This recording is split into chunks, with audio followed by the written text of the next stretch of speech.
Bienvenidos a Derecho a tu Alcance. Soy Cristina Coronado y a partir de este momento y durante la siguiente hora estaré contigo en este espacio orientándote acerca de cada uno de los aspectos jurídicos que puedes tener alguna duda. Latina TV y Latina Medios han creado este espacio especialmente para ti, para que salgas de todas aquellas dudas jurídicas, esas circunstancias, esas situaciones que de pronto te aquejan y que no sabes de qué manera conducirte o de qué manera orientarlas. Todos, desde el punto de vista de lo que es nuestra cotidianidad, estamos inmersos en lo que tiene que ver con las leyes. Cada una de nuestras actuaciones está relacionada con el derecho. Cada decisión que tomamos, cada cosa que incluso dejamos de hacer puede tener repercusiones jurídicas y por esa razón hemos creado este espacio para que semanalmente nos acompañes y recuerdes que el derecho está a tu alcance. El día de hoy vamos a hablar sobre un tema que me ha sido muy solicitado y que está relacionado con todo lo que tiene que ver con el aspecto sucesoral. ¿Qué ocurre una vez que una persona fallece? ¿A dónde van los bienes? ¿Cómo se pueden reclamar estos bienes? Resulta imperativo determinar qué es lo que va a pasar desde el punto de vista financiero con aquellas cosas que la persona que falleció dejó. A partir de este momento lo vamos a denominar el decujus, es decir, esa persona que fallece, ese fallecido, esa persona que dejó este plano y que en alguna posición podría entonces tener deudas, podría tener activos, podría no tener nada o podría incluso haber dejado intenciones en donde quienes le heredan desde el punto de vista legal ni siquiera están incluidos. Todo lo que tiene que ver con el aspecto sucesoral resulta muy interesante desde el punto de vista jurídico porque algunas personas tienden a dar por hecho o dar por sentado la serie de derechos que tienen con relación al caudal hereditario de un individuo, considerando que precisamente por tener un estado civil, un nexo de afinidad o un nexo de consanguinidad, ya desde el punto de vista legal entonces eso les concede un derecho. Y eso podría ser así. ¿Y por qué lo digo que podría ser? Fíjense que con el tema de las sucesiones, todo está escrito, pero no todo es predecible. Y esto tiene que ver muchísimo con el hecho de que la sucesión en sí mismo es un acto de voluntad de un individuo. Yo, como propietaria de mis bienes, puedo decidir qué hacer con ellos. Puedo saber entonces, desde el punto de vista cognoscitivo, que mi muerte puede estar cerca y puedo decir qué hacer con cada una de mis propiedades, a quién dejárselas. Por antonomasia se debería entonces creer que evidentemente quienes me suceden desde el punto de vista legal serían mis herederos, es decir, mi esposo, mi hijo, pero esto no necesariamente tiene que ser así. Ocurre que como es un acto de voluntad, yo perfectamente puedo decir que todas mis propiedades van a ser entregadas, en este caso, a una fundación.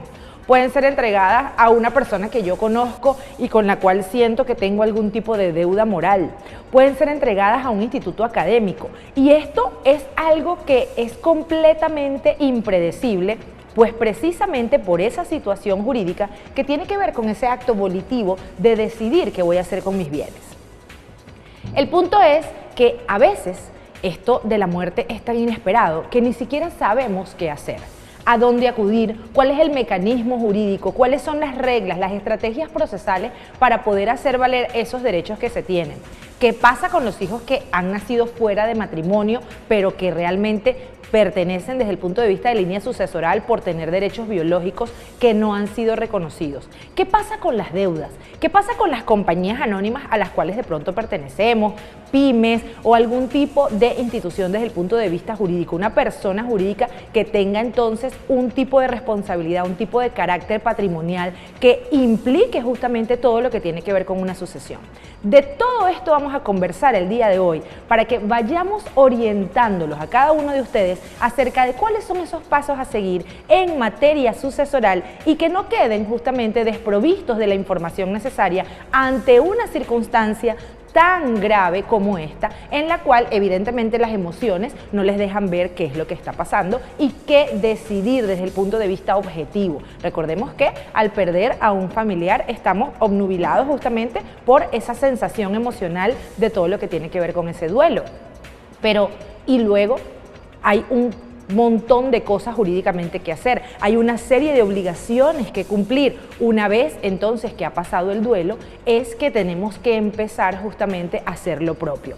Fíjense que en materia de sucesiones hay algo bien particular, y es que el Estado venezolano establece un término de 1 año para que las personas, en este caso los herederos, hagan la declaración sucesoral. Y quiero comenzar con esto porque justamente hablando de todo lo que tiene que ver con ese tiempo que nos lleva de pronto sanar, que nos lleva de pronto poner las cosas en orden, es justamente un tiempo bastante suficiente como para que usted recabe documentación, se organice, si de pronto usted pertenece a una comunidad de herederos y tiene varios hermanos o tiene varias personas que están ostentando algún derecho sobre esos bienes, y de esa manera entonces usted pueda responder jurídicamente ante el Estado.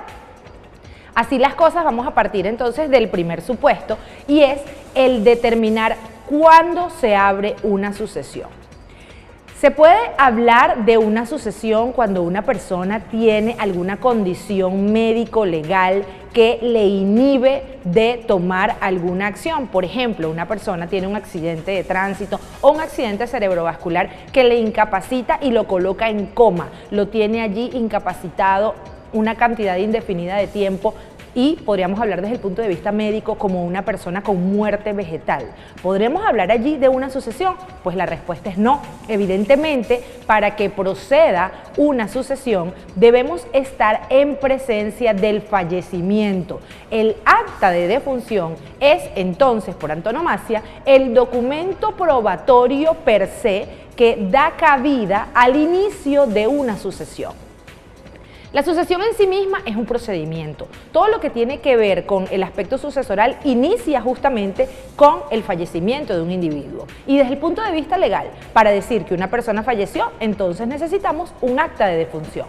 Ese será el documento legal mediante el cual usted va a poder ejercer acciones del tipo de vista jurídico en aras de determinar cuáles son cada uno de los aspectos y los derechos que usted tiene en relación a esa sucesión. Pero, ¿cómo hacemos eso del acta de defunción? Fíjense que ha ocurrido muchísimo en la práctica jurídica, que nos damos cuenta que hay personas que van y declaran que alguien falleció. El deber ser es que la persona que va a declarar el fallecimiento de un individuo sea una persona cercana y que suministre todos los datos que son necesarios desde el punto de vista jurídico para poder darle apertura a esa sucesión. Pero ¿qué pasa si, por ejemplo, usted va a declarar la sucesión de su padre, el fallecimiento de su padre, y resulta que a los efectos de su conocimiento usted solamente tenía 3 hermanos? Y resultó que en vida su padre pues había tenido otros hijos y usted no tenía conocimiento de eso. Evidentemente no existe una mala fe de su parte al indicarle al Estado venezolano a través del registro civil que la persona que falleció dejó 4 hijos, usted y sus 3 hermanos. Pero, ¿qué pasa si la situación es al revés? ¿Qué pasa si usted, a sabiendas de que existen otros hermanos, no lo declaró allí, no lo incluyó en el acta de defunción? ¿Esto invalida el acta de defunción? Pues la respuesta es no, no la invalida, porque la declaración desde el punto de vista de la transformación de la situación jurídica, es decir, la persona estaba viva y ahora fallece, es real. Lo que de pronto puede ser anulable es el contenido. Y estamos hablando en este caso de una nulidad relativa que tiene que ver con el hecho de la falta de algunos datos que aportan justamente todo lo que tiene que relacionarse desde el punto de vista procesal a los efectos de indicar quiénes son los herederos de ese individuo.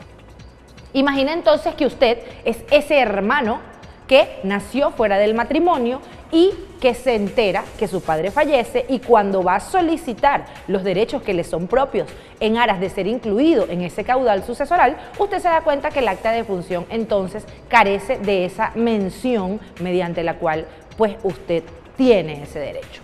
Acá pueden surgir varias cosas y esto es lo magnífico del derecho. El derecho te permite darte cuenta que hay una gran cantidad de vertientes de posibles situaciones que puedan ser o no similares a la suya, pero que a todo evento van a ser iguales a las de alguien. Imaginemos que usted es ese hijo nacido fuera del matrimonio, pero fue reconocido. Al haber sido reconocido, entonces usted tiene una partida de nacimiento, mediante la cual se establece que usted es hijo de fulano y de fulana. Esa partida de nacimiento va a ser su medio probatorio para demostrar esa cualidad jurídica que usted tiene, esa legitimidad que usted tiene en esa sucesión. Entonces, ¿usted qué hace? Se presenta con su partida de nacimiento y solicita que hagan jurídicamente lo que se denomina una rectificación de partida, una rectificación de acta, mediante la cual que se rectifique esa acta de defunción en donde no se le nombró a usted como integrante de la sucesión. ¿Qué le va a pedir el tribunal? El tribunal le va a pedir justamente todo lo que demuestra que usted tiene esa cualidad. Entonces aquí ya hemos determinado el primer punto, la demostración de que usted tiene una cualidad jurídica. Más adelante vamos a hablar acerca de aquellos casos en los que no es tan fácil la cosa, en donde de pronto usted no fue reconocido, en donde de pronto usted ni siquiera supo que esa persona falleció, cuánto tiempo tiene usted para poder reclamar esos derechos y toda la serie de circunstancias que puedan pasearse en atención al tema de las sucesiones. No se vayan.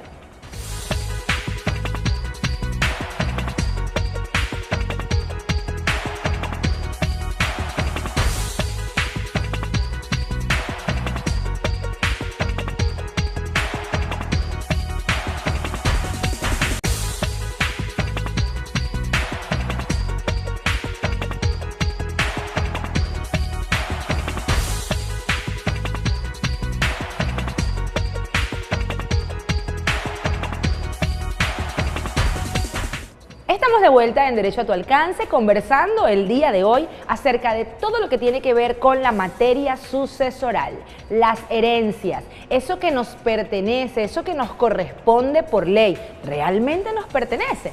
Decíamos al principio que ciertamente, desde el punto de vista legal, nosotros estamos capacitados o tenemos esa potestad de heredar a aquella persona con la que tenemos un nexo jurídico. Y el nexo jurídico puede ser un nexo de afinidad, un nexo de consanguinidad y un nexo mercantil. Esto es una tercera situación que también se ve mucho en materia sucesoral. ¿Y por qué? Fíjense ustedes. Hablábamos de la factibilidad entonces de demostrar el nexo desde el punto de vista consanguíneo. ¿Con qué? Con una partida de nacimiento. Pero, ¿qué ocurre en aquellos casos en los cuales usted es hijo de esa persona que falleció y a usted no la reconocieron? ¿Qué pasa que en esa situación usted entonces sabe, se le dijo que fulano de tal era su papá? Incluso puede haber sido que en vida esa persona velara económicamente y emocionalmente por usted, pero no le dio el apellido. Esto también es una situación que puede ocurrir. En esos casos, lo que se hace es un reconocimiento post-mortem de la filiación. ¿Y esto cómo se lleva a cabo? Bueno, acá la ciencia y el derecho se unen para darle cabida justamente a esa demostración jurídica de que la persona tiene un derecho. En materia de niños y adolescentes, el Estado venezolano está en el deber de garantizar la protección a la identidad, garantizar que el niño y adolescente tenga el reconocimiento de un padre, de una madre. Y en el caso de que esto ocurriese, si se invoca justamente que la persona falleció, que su padre o su madre falleció sin haberlo reconocido, entonces se puede iniciar este reconocimiento post-mortem de filiación, paterna o materna según sea el caso. ¿Cómo se hace? Usted evidentemente va a requerir un abogado que establezca a través de un libelo, es decir, de un escrito, todas las circunstancias de modo, tiempo y lugar en las cuales ocurrieron los hechos. Es decir, cuándo nació usted, producto de qué unión, qué medios de prueba hay para demostrar justamente esa filiación y solicitar a su vez al tribunal que se haga una prueba heredobiológica desde el punto de vista científico que tiene que ver con los análisis de ADN correspondiente. La genética, desde el punto de vista de lo que tiene que ver con la biología, no tiene ningún tipo de duda en cuanto a lo que son esas comparaciones que se hacen desde el punto de vista científico en aras de constatar las coincidencias de ADN que hay con esas personas. Pero ustedes me dirán, bueno, Cristina, pero ¿cómo se puede llevar a cabo esto de una comparación de ADN si la persona con la cual yo quiero establecer la filiación ya está muerta? No le van a ir a tomar una muestra en el cadáver, no van a abrir la fosa, no lo van a exhumar, no es necesario hacer nada de eso. Si esa persona dejó un heredero, dejó una persona reconocida, un hijo Entonces usted lo que va a solicitar es que la comparación se haga con esa persona. Si esa persona tiene todavía vivos a sus padres, entonces la muestra de ADN va a venir por allí y de esa manera usted va a poder establecer esa filiación. ¿Y por qué es tan importante el reconocimiento de la filiación? Puesto que si la sucesión inicia con el acta de defunción, el primer derecho que usted va a invocar o la primera prueba que usted va a demostrar para invocar ese derecho, mejor dicho, va a ser justamente la filiación. Y la filiación entonces desde el punto de vista jurídico se va a demostrar con esta prueba científica. ¿Qué pasa si usted no es menor de edad? ¿Qué pasa si ya usted es un adulto y su padre nunca lo reconoció, pero tiene hermanos o medios hermanos que sí fueron reconocidos por él? ¿Usted puede solicitarle al tribunal esta prueba heredobiológica? La respuesta es sí. Usted perfectamente puede, con el mismo libelo, con el mismo abogado especialista, solicitarle al tribunal que haga lo conducente para que a usted se le reconozca ese derecho. Una vez reconocido ese derecho, entonces lo que va a emitirse ahí es una sentencia y esa sentencia va a ser para usted su partida de nacimiento. Va a ser ese acto mero declarativo de carácter judicial en donde desde el punto de vista de la investidura de los jueces y la autoridad jurisdiccional que les da esa condición, usted va a ser declarado integrante de esa comunidad sucesoral, de esa comunidad de bienes que se van a aperturar con ocasión a la sucesión. Algunos me dicen hacer todo esto en un ánimo de qué, en un ánimo de que de pronto solamente se me reconozca el derecho, de que solamente se diga a nivel público que yo realmente era hijo o era hija de tal persona. ¿Qué pasa en aquellos casos en donde la persona ni siquiera dejó bienes? Eso es una decisión muy personal. Básicamente, yo siempre apelo a la necesidad de que cada cosa vaya en su lugar, de que si usted es hijo de una persona, usted sea reconocido, así sea post-mortem por esa persona, y que si esa persona dejó bienes de herencia sin testamento, entonces usted tenga justamente su derecho reconocido en aras de poder acceder a esos bienes. Puede repudiarse una herencia, puede decirse no quiero esta herencia, sencillamente no la necesito, no me interesa, esa persona nunca veló por mí, esa persona nunca me dio el apellido. La respuesta es sí. Usted puede precisamente en ese ánimo decir no quiero tener nada que ver con esta herencia y para ello puede hacer dos cosas. Una, si ya usted tiene la filiación demostrada, es decir, si usted forma parte del acta de defunción en donde se indicó que usted es uno de los sucesores, usted puede entonces hacerse de un abogado que indique al tribunal y al ente tributario la repudiación de esa herencia, que usted está diciendo que usted no la quiere. Y si no lo ha hecho, si no tiene esa cualidad de la filiación, entonces sencillamente no haga nada para que esto no sea conducente al reconocimiento y luego tenga que salvarse o decir no quiero tener nada que ver con esta sucesión. Pasamos entonces a hablar justamente del tema sucesoral relacionado con los testamentos y los no testamentos. Porque, ¿qué pasa? Lo ideal sería que cada uno de los individuos en vida hagamos un testamento. Digamos qué tenemos y cuál es la voluntad que deseamos que se cumpla a nuestra partida con esas cosas que dejamos. Recordemos que cuando hablamos de los bienes, hablamos de activos y pasivos. No se trata nada más de aquello que tiene un valor per se y que puede ser susceptible de una venta, como un carro, una moto, una lancha, una casa. También tiene que ver con, de pronto, las deudas que nosotros tengamos. Supongamos que solicitamos un crédito a una institución bancaria. Supongamos que tenemos alguna suscripción, algún club, alguna fundación que implica el pago de unas dádivas, de unas situaciones que tienen que ver con una economía que establece un pago constante y que de pronto se pudo haber atrasado. Esto evidentemente va a constituir lo que se denomina en derecho el pasivo y ese pasivo también forma parte de la sucesión. Si la persona fallece y dejó el testamento, entonces lo que se hace es la apertura de ese testamento. Y si la persona no dejó testamento, entonces en ese caso lo que se tiene que hacer es la reclamación de los bienes. Y para hacer la reclamación de esos bienes que no están incluidos en un testamento, debemos hacer algo muy importante, que es la declaración sucesoral. La declaración sucesoral no es más que un acto administrativo de carácter tributario en donde nosotros le decimos al Estado, esta persona falleció y los bienes que nosotros conocemos que la persona tiene son estos, estos y estos. ¿Y por qué hago la salvedad con que son los bienes que conocemos? Porque puede ser que la persona haya adquirido algún bien que sea desconocido por alguno de los herederos y no por eso entonces se va a hablar de un fraude tributario, sino que la persona te está justamente actuando en base a los documentos y en base a los bienes que sabe que existen. Al regreso vamos a hablar de aquellos casos en donde el testamento existe, pero puede ser un testamento abierto o cerrado, en donde no se incluyen a terceras personas, cómo se podría impugnar o no un testamento y todos aquellos aspectos que ustedes tienen a los efectos defensivos para reclamar los derechos que tienen en una herencia. Ya volvemos.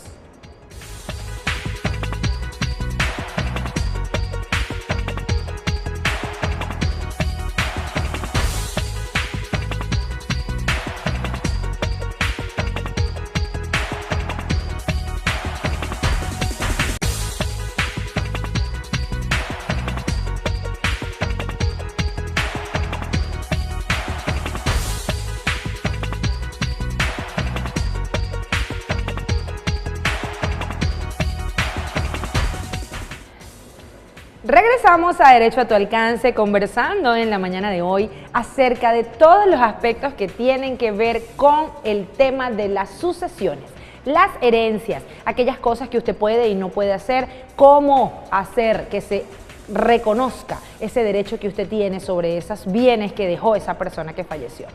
Decíamos en el contexto anterior que si la persona deja justamente su voluntad por escrita, entonces esta voluntad puede tener dos modalidades.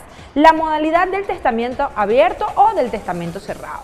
¿Qué ocurre cuando una persona fallece y hace un testamento? Este testamento debería, por regla, ser algo privado, algo que solamente conozca la persona y alguien de su extrema confianza, porque bueno, si fallece y nunca se lo dijo a nadie y ni siquiera sabemos en dónde lo guardó, está complicada la cosa. Jurídicamente hablando, siempre aconsejo a mis clientes a que le den carácter público al testamento. ¿Y cómo se le da carácter público? Bueno, se lleva a una notaría esa manifestación de la voluntad y de esa manera hay una prueba de que esa persona, estando en vida, acudió frente a un funcionario público a decir cuál era su intención de qué hacer con sus bienes. Y esto es tan importante que se haga porque recordemos que una vez que fallece la persona y una vez que comienza justamente toda esa discusión con ocasión al tema de los bienes, es allá en donde esa unión que había de pronto a nivel familiar puede romperse. Dicen por allí que los hermanos se conocen en la herencia y justamente por aquí viene la cosa. ¿Qué pasa si esos hermanos que otrora fueron unidos de repente al saberse en la factibilidad de poder verse afectados económicamente comienzan a pelear? ¿Qué pasa si entonces algunos empiezan a repudiar el testamento y decir eso no lo firmó papá, eso no lo firmó mamá, nunca habría sido esa la voluntad de mi padre, de mi madre? Es acá en donde justamente la figura del testamento notariado suprime todas esas dudas. Por eso siempre mi sugerencia para mis clientes es que se haga bajo la figura de la notaría. Sin embargo, no significa que el testamento que no se hace por una vía notarial no sea válido, por el contrario, también lo es. Solamente que debería hacerse entonces en conocimiento de una persona que pueda ser de confianza, que sea de conocida moral, que pueda dar fe de que la persona realmente dejó esto. Y una de las técnicas que yo aconsejo con ocasión al uso de la tecnología ahora es la grabación audiovisual, el dejar un contenido adicional al documento escrito, una grabación, un video mediante el cual la persona entonces diga que en pleno uso de sus facultades, y ya vamos a hablar de eso, desea que con ocasión a sus bienes una vez que fallezca ocurra esto y ocurra aquello. Y justamente esto entonces podría ser otro elemento probatorio que le dé justamente la veracidad desde el punto de vista procesal a la validez de este testamento. Cuando decimos en pleno uso de las facultades, ¿esto por qué es así? Recuerden que las personas lamentablemente nos vamos desgastando con el paso de los años. La lucidez que podamos tener en algún momento de nuestra vida quizás con el paso del tiempo vaya a ser perdida, nos vayamos a convertir, si somos unos adultos mayores, probablemente en personas con algún rasgo de senilidad, y ni qué decir de aquellas personas que lamentablemente caen en una situación de salud que les va comiendo toda su vitalidad. Entonces, el uso de las plenas facultades tiene que ver justamente con esa condición de lucidez del individuo. Y por esto es importante que se establezcan en condiciones cronológicas cuando ocurrieron las cosas. A nivel sucesoral, cuando he asesorado a personas para hacer testamentos, siempre les digo que es importante, más allá de la voluntad de en cuanto al porcentaje, cuánto se le dejamos a un hijo o a otra persona, establecer en qué momento se está redactando ese documento, porque hay abogados que no lo hacen. De allí que al hacerlo en la notaría, pues nos quitamos este problema, porque la notaría tiene un número de tomo, de folio, de libro y de fecha en la cual se llevó a cabo esto. ¿Y esto por qué? Porque a nivel familiar nosotros podemos saber cómo se encontraba nuestro pariente en ese año y en ese momento. Recordemos que de pronto hay personas que están completamente sanas y completamente lúcidas, pero padecen un problema, digamos, de tensión que les afecta su capacidad de raciocinio, que les afecta su capacidad motriz. Hemos visto casos de personas con accidentes cerebrovasculares que luego no quedan igual, que luego quedan de pronto distraídas, que se les olvidan cosas. Entonces, todo esto nos lleva desde el punto de vista legal a conocer cuál era el estado de salud en ese momento. He visto casos en donde hay familiares que han sido capaces de demostrar la situación de salud precaria que tenía su familiar para el momento de la supuesta firma de los testamentos que están repudiando y que están tachando como falsos.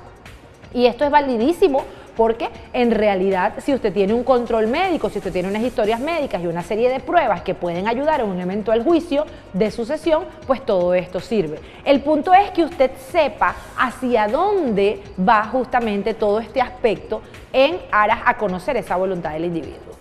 Estos son entonces los supuestos del testamento, abierto o cerrado. Ese testamento entonces que se hace en una notaría o el testamento que se hace a nivel privado.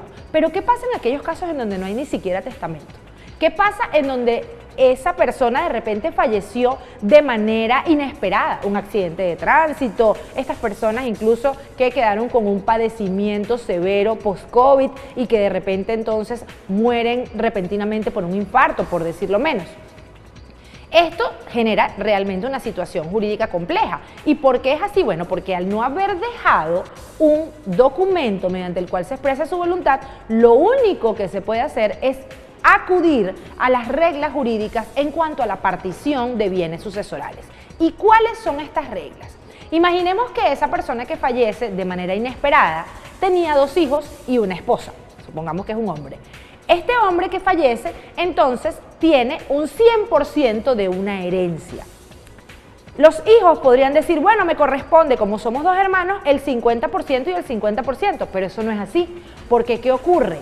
Si esos muchachos están justamente en atención a ver qué es lo que ocurre con su papá, deben entender que su mamá tiene también una parte de la herencia. Y además de tener una parte de la herencia, tiene un 50% que corresponde a los bienes de la comunidad conyugal que son de ella, que son exclusivamente de ella. Entonces, lo que pensábamos que era un 100% que se va a dividir, ahora se convirtió en un 50%. Y lo que pensábamos que solamente se va a dividir en 2 hijos, se divide en 3. ¿Por qué? Porque están los 2 hijos y está la esposa.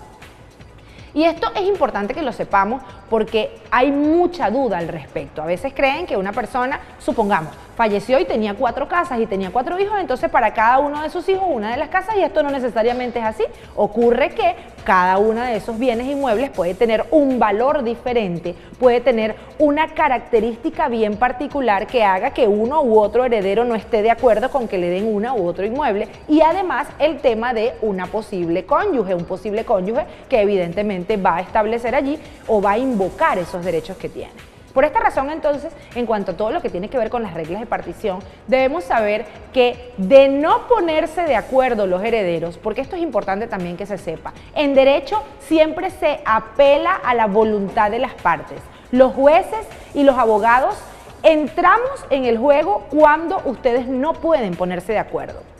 Ustedes, como personas conscientes, tienen la plena capacidad jurídica de decidir acerca de lo que serán aquellas cosas que le pertenecen o por las cuales tienen derecho. Y en este sentido, si ustedes no se ponen de acuerdo, es allí en donde se judicializan las cosas. Si ustedes se ponen de acuerdo en cuanto a los bienes, no pasa nada, sencillamente se hace la declaración sucesoral y una vez que salga la planilla de la liquidación sucesoral y el RIF sucesoral, cada uno se divide lo que se tiene que dividir. Cuando eso no ocurre, cuando no hay un acuerdo entre ustedes, es allí en donde justamente vienen los problemas desde el punto de vista legales y se hacen necesarias, en primer lugar, mediaciones extrajudiciales por los profesionales del derecho para evitar un juicio de partición que puede tornarse bastante largo y en el caso de que no sea así, pasar a la judicialización. No se vayan porque al regreso justamente vamos a hablar de qué ocurre en aquellos casos en donde no se pone de acuerdo ninguno de los herederos y en donde no hay justamente la factibilidad de poder conocer qué es lo que va a hacerse con la partición. Ya volvemos.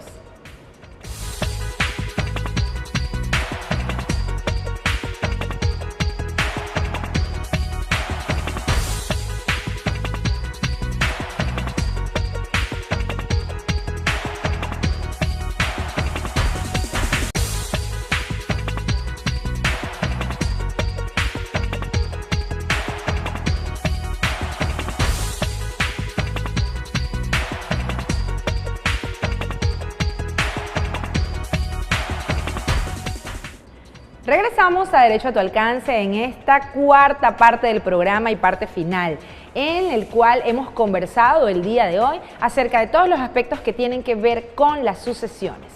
¿Quién hereda? ¿Cuánto hereda? ¿Cómo hereda? Son las preguntas fundamentales que se nos hacen a los abogados ante este tipo de circunstancias.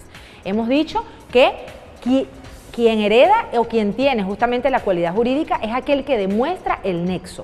Hemos hablado de nexos de afinidad, nexos de consanguinidad y también es importante destacar que en materia de personas jurídicas, en materia mercantil, también entonces puede incluirse al socio como una persona interesada en la sucesión. Y esto es súper importante porque ocurre que no necesariamente en aquellos casos en los cuales existen personas legítimas con capacidad de heredar, signifique que el socio de la empresa no tiene algún tipo de cualidad, porque desde el punto de vista jurídico podría entonces, como les decía en la parte anterior, haber un acuerdo de voluntades a nivel de testamento mediante el cual la persona establece que a su fallecimiento entonces sus acciones de la herencia, en lugar de quedarle a sus hijos, le van a quedar de pronto a un socio. Esto sería perfectamente válido, pero debe estar establecido. De no estar establecido en algún documento, entonces el socio solamente seguirá teniendo su participación accionaria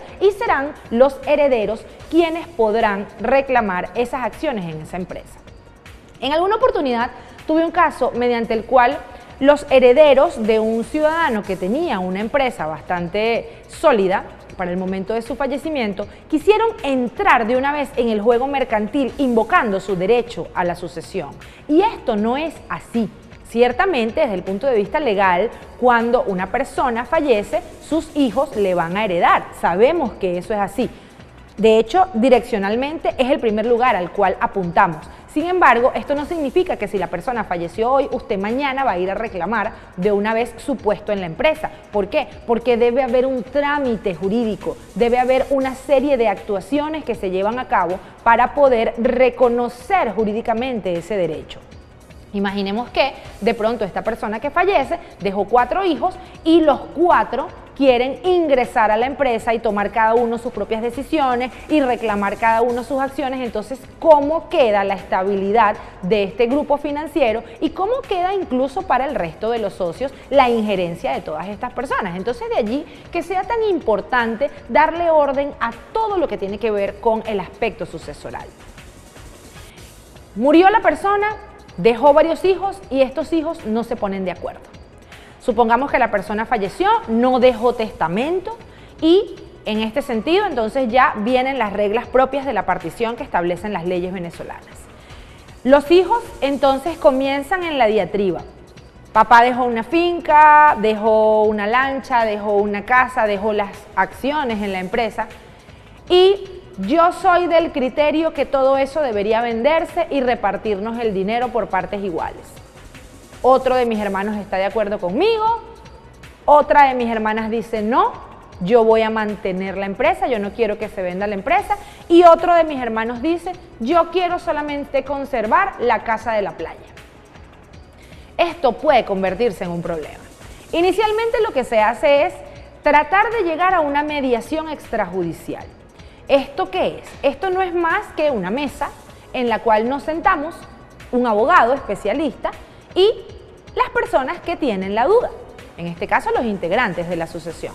Se comienza entonces a establecer esta mediación para evitar el conflicto jurídico, para evitar justamente que haya la necesidad de activar una vía jurisdiccional que por demás va a ser un desgaste económico, emocional, de tiempo y todo lo que implica justamente llegar hasta allá. En esta mediación entonces se establece en primer lugar lo que es la calificación de cada uno de los herederos, es decir, esa cualidad que realmente tienen. También se establece la ponderación de esos derechos en cuanto a lo que son justamente porcentualmente estos, en el entendido de que puede haber de pronto una cónyuge, como les explicaba anteriormente. Y también necesario es establecer los montos sobre los cuales versa justamente cada una de estas bienes que forman parte de la sucesión. Cuando se pasa a ponerse de acuerdo en esto, entonces se puede hablar justamente de lo que tratamos que sea la primera opción, que es la división voluntaria, es decir, hay tantos bienes, tú te quedas con este vale esto más esto y por aquí podemos equiparar, este vale más, pero bueno, si lo dividimos, todo eso se puede hacer porque al fin y al cabo son fórmulas matemáticas. El punto es cuando no hay acuerdo, cuando uno de los integrantes de la sucesión se niega a vender, se niega a traspasar, se niega a ir a un juicio y es esa persona que establece los obstáculos legales para que esto ocurra. A usted debo decirle que aunque va a retrasar el proceso igualmente va a concluirse. El punto es que quizás no se concluya en el feliz término que pudo haberse concluido de manera voluntaria. ¿Y por qué?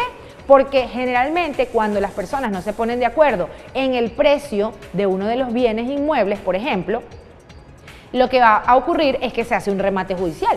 Y el remate judicial no necesariamente va en consono con el precio que es en el mercado. ¿Por qué? Bueno, porque evidentemente fue sujeto a este tipo de disputa.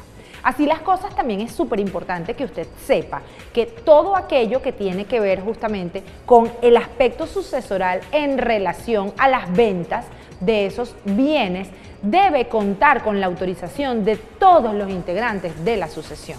¿Y esto por qué lo digo?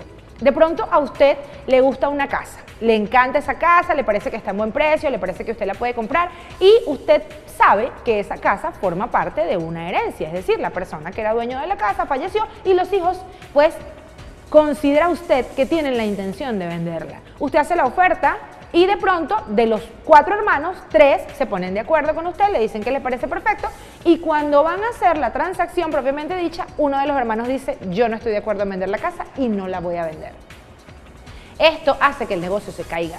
Deben saber que lamentablemente en materia sucesoral, si no están de acuerdo todos, entonces hay que proceder a una liquidación, a una partición de esos bienes integrantes de la asociación para poder posteriormente disponer de esos bienes. Han habido casos en donde he asesorado grupos de familia que en este mismo orden de ideas ocurre que hay un individuo que no quiere ceder su derecho y cuando se trata de espacios bastante grandes, lo que hacemos a través de la mediación extrajudicial es darle una alícuota de ese porcentaje. Ocurrió en este caso con una finca, se dieron una cantidad de hectáreas y esta persona quedó satisfecha con esto y las otras fueron vendidas, perfectamente válido en derecho. El problema ocurre cuando se trata de un bien inmueble prácticamente indivisible, una casa.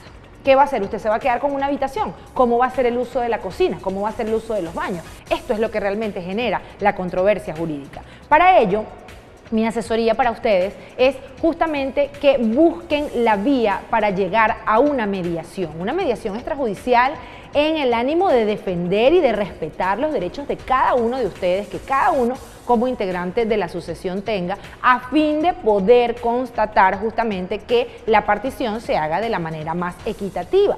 Y si esto no es posible, entonces deben saber que armándose de paciencia y orientándose o dejándose conducir por un especialista que los vaya a llevar por el camino correcto, pueden entonces arribar a una decisión justa mediante la cual se establezca la partición de esos bienes.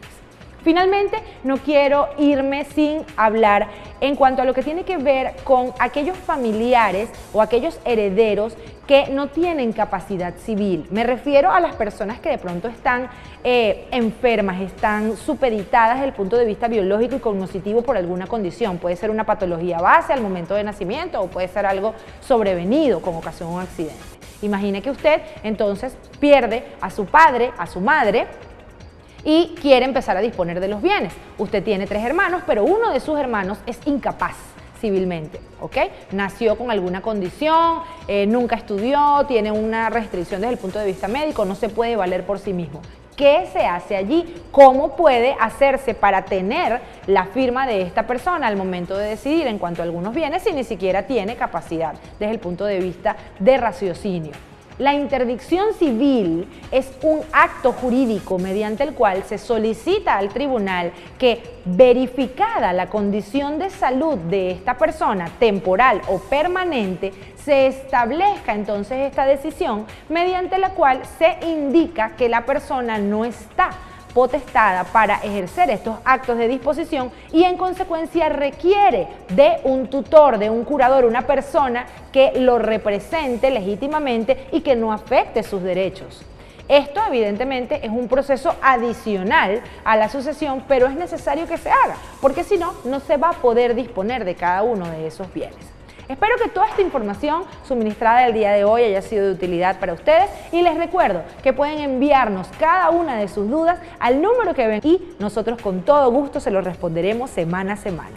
Recuerden que el derecho está a su alcance.